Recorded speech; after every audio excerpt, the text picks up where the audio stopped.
Shalom, meus queridos e amados amigos e irmãos, que o Eterno abençoe todos vocês. Eu sou Ailton e esse é o canal A Luz da Escritura. O que eu quero falar com vocês hoje é uma coisa muito importante, tá? Uma coisa assim imprescindível para o caminho da vitória. A Escritura nos ensina, né, que orarmos é muito importante. O jejum junto com a oração é de uma extrema força e uma objetividade tremenda. Nós buscamos os pés do Criador e ali, com o Criador, nós comovemos o seu coração. Isso prova no livro de Esther. Se você ler o livro de Esther no capítulo 4, tá? do verso 15 e 16, você vai ver o que a rainha Esther... Eu vou ler para vocês. Vai ver o que a rainha Esther disse. Porque a rainha Esther, ela mesmo sendo a rainha, não podia chegar na presença do rei sem a permissão do rei, sem que fosse chamada pelo rei, porque senão ela poderia morrer. Era a lei. E essa lei, nem o próprio rei poderia revogar. Vocês entenderam? Todos os decretos eram severos demais. Nem o rei poderia revogar. Ele poderia criar alguma outra coisa, mas o decreto não podia ser revogado. Presta bem atenção, tá? Porque eu vou mostrar para vocês o porquê que eu estou falando desse assunto. Então Esther respondeu a Mordecai: vai e reúne todos os judeus e jejuai em meu favor. Da minha parte, eu também jejuarei com minhas servas. Está na Megilat Esther, no livro de Esther, né? No capítulo 4, versos 15 e 16. Leia lá. O livro de Esther é pequenininho, leia tudo. Você vai adorar, tá bom? Mas leia sempre o capítulo inteiro. Esther entendeu então o grave perigo que ameaçava o povo judeu. Por quê? Porque Amã havia, né, conduzido, né, de forma negativa o rei a assinar um decreto contra o povo judeu, determinando a morte dos judeus num determinado dia, certo? Então, não tinha saída mais. Existia um pequeno fio, mas era através do jejum que eles conseguiram ver, e a rainha Esther conseguiu ver. Olha só como é que Deus agiu, olha que maravilha que é o jejum, que é a sinceridade e a oração. Presta bem atenção.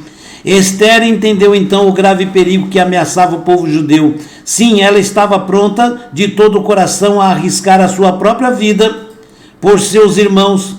Mas que situação desesperadora para a rainha, né? Desespero total. Mesmo que ela salvasse sua vida, mesmo que ela salvasse a sua vida e o rei aceitasse o seu pedido, os decretos com o selo real continuariam irrevogáveis, viu o que eu falei para vocês, né?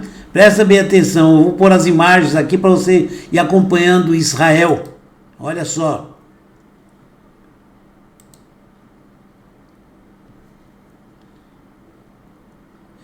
Quão pequena era a chance de sucesso. Quão pequena era a chance de sucesso. No entanto, Mordecai tinha razão. Ela não tinha escolha, a rainha Esther não tinha escolha, ela tinha que fazer alguma coisa, tá bom? Esther tomou, portanto, a resolução de não abandonar o seu povo nesse momento de aflição. Novamente, ela se dirigiu a Mordecai, através de mensageiros, né? E disse: diga a todos os judeus, jovens e velhos, para jejuar e rezar durante 3 dias. Durante 3 dias, olha a força da determinação, tá bom? Jejuar e orar durante 3 dias, até que Deus nos escute e tenha piedade. Aqui no palácio, eu e minhas servas jejuaremos e recitaremos preces também, pois somente um milagre divino pode salvar os nossos compatriotas após estes 3 dias. Apesar da proibição, eu irei ver o rei. Olha bem, eu irei ver o rei. Se tiver que morrer, morrerei. Por quê? Porque se ela se chegasse à presença do rei, sem ser chamada ou sem ser autorizada pelo rei, mesmo sendo a rainha, ela morreria. Era lei. Era lei, tá bom? Você está vendo aí imagens de Israel. Era difícil para Mordecai aceitar este legítimo e sábio pedido da rainha Esther, pois o jejum coincidia com a festa de Pêssar. Está aí por que eu estou falando isso. Nós estamos agora justamente iniciando a festa de Pêssar. E é justamente nessa época que coincidiu isso aqui, ó, o jejum de Esther. Tá certo? Então nós estamos na mesma época. Já já você vai entender. Então está aqui, porém, como se tratava do futuro do povo inteiro, ele decidiu proclamá-lo oficialmente. Em todos os lugares onde havia judeus, nas 127 províncias do Império Persa, aceitaram o jejum e rezaram, suplicando a Deus. Muitos dentre eles se vestiram com sacos e cobriram-se de cinzas, em sinal de luto. Em Susã, Mordecai reuniu as crianças. Olha aqui o ponto fundamental para a vitória. Mordecai, em Susã, reuniu as crianças judias das escolas e das instituições talmúdicas e yeshivotes, que eram escolas de estudo da escritura, vestidos com sacos e cinzas por sobre a cabeça. Elas gritavam e rezavam dia e noite para que Deus tivesse compaixão. As crianças clamando dia e noite com choro, lágrimas, implorando e clamando a Deus.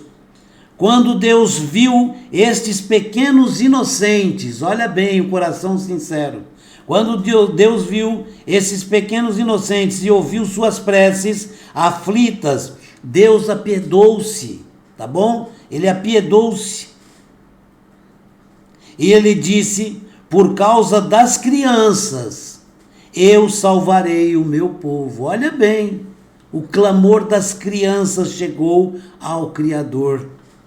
Enquanto isso, Amã, o grande inimigo de Israel, soube que Mordecai havia organizado rezas em Susã e foi de encontro ao lugar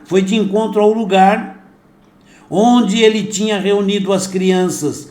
Quando chegou lá, olha que incrível, quando chegou lá, Amã viu que Mordecai estava rodeado com 22.000 crianças. Olha bem a determinação do povo de Israel. 22.000 crianças rodeadas em Mordecai, todas elas rezando, orando, clamando, com lágrimas em seus olhos. Seu coração petrificado nada sentiu, de Amã, Pelo contrário, ironizou, suas preces de nada adiantarão. Olha aí, zombando. Suas preces de nada adiantarão, agora está tudo perdido. Olha bem, a voz do inimigo dizendo: acabou, não tem mais chance. Logo depois ordenou aos soldados acorrentar as crianças e guardá-la à vista. Estas serão as primeiras a morrer, disse ele. Olha bem, ele exclamou bem forte: as primeiras a morrer serão as crianças. As mães, com o coração partido, trouxeram alimento para seus filhos que estavam em jejum. E as mães falam: eles vão matar nossos filhos, então vamos dar alimentos para eles, certo? As mães, com o coração partido, trouxeram alimento para seus filhos, mas estes jejuaram e preferiram morrer jejuando. Diziam a Mordecai, olha bem, as crianças falando, diziam a Mordecai: nós ficaremos aqui com o Senhor até que nos separem pela força. Ok? Nesse instante, 12.000 Kohanim, que são sacerdotes, com o rolo da Torá, a escritura sagrada, numa mão, e com o shofar na outra, dirigiram os seus apelos a Deus, implorando: Deus de Israel, se teu povo eleito perecer, quem estudará a tua escritura, tua Torá? Quem restará para glorificar o teu sagrado nome? Responda-nos, ó Deus, ó Eterno. Logo após, cada um dos Coanim tocou o seu chofar, e seus sons, mesclados com as súplicas das crianças, penetraram nos portais do céu. E vocês sabem o que houve. Amã, que disse que as crianças seriam as primeiras a morrerem, ele havia construído uma forca para matar Mordecai e o povo de Israel. E ele e seus 10 filhos foram enforcados justamente nessa forca que ele fez. Porque a rainha, depois dos 3 dias, ela falou com o rei, e o rei, ele falou: eu não posso mudar o decreto. Eu dei um decreto e ele vai matar o povo de Israel, mas eu posso fazer uma outra coisa. Olha como Deus tocou no coração do rei. Eu posso autorizar, através de um outro decreto, que o povo de Israel compre armas e possam se defender. E Israel assim fez e venceu a batalha dentro da cidade, dentro do país. Amém? Foi uma grande vitória. O que está acontecendo hoje? Nós estamos na época do Pêssar.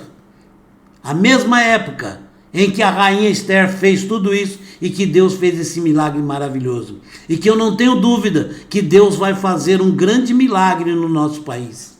Deus vai fazer um grande milagre que vai abalar não só o nosso país, mas o mundo inteiro. Porque temos muitas pessoas com fé, com lágrimas, chorando, muita criança derramando lágrimas de fome, de dor, de sofrimento. Os pais perdendo seus empregos, suas casas, suas empresas, indo para a miséria, enquanto políticos riem e zombam e dizem que eles são os poderosos e ainda nos marcam: vocês serão os primeiros a morrer. Não adianta vocês orarem, não adianta vocês clamarem, mas eu digo uma coisa para vocês, políticos poderosos, principalmente os da esquerda, que dizem que Deus não vale nada, que Deus não tem poder e que eles serão vencedores.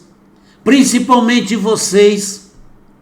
É a mão de Deus que está agindo e vai agir poderosamente e vai derrubar todo esse poder das trevas que tenta derramar a sua maldade no nosso país, em cima do nosso povo, trazendo sofrimento, angústia e dor, como já está acontecendo. Muitos governantes, muitos governadores, prefeitos, fazendo essa, desculpe a palavra, mas essa desgraça em todo o nosso país.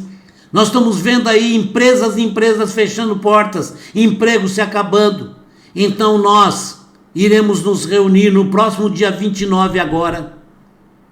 O presidente da República pediu ao povo para orar. Nós temos um presidente que clama para o povo orar e clamar a Deus. Então nós vamos atender, porque nós estamos precisando. E o presidente Bolsonaro está fazendo exatamente o papel da rainha Esther.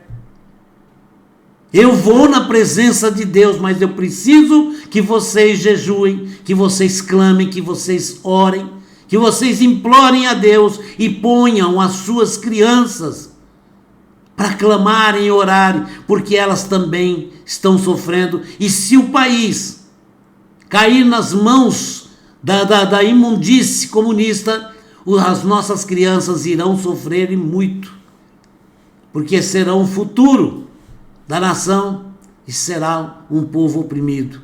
Então nós vamos fazer no próximo dia 29 um dia de jejum, de oração, de clamor, e com certeza Deus vai nos dar a vitória, e todo esse poder das trevas vai cair, vai ser derrubado. Eles não terão força. Vamos encarar esse jejum como o jejum de Esther.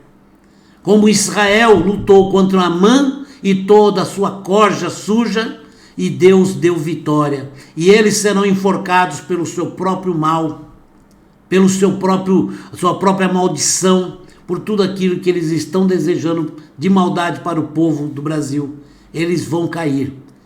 E tudo aquilo que eles prepararam para o povo de Israel, tudo aquilo que prepararam para o povo do Brasil, será para eles mesmos, como foi a forca para Amã, ao invés de Israel.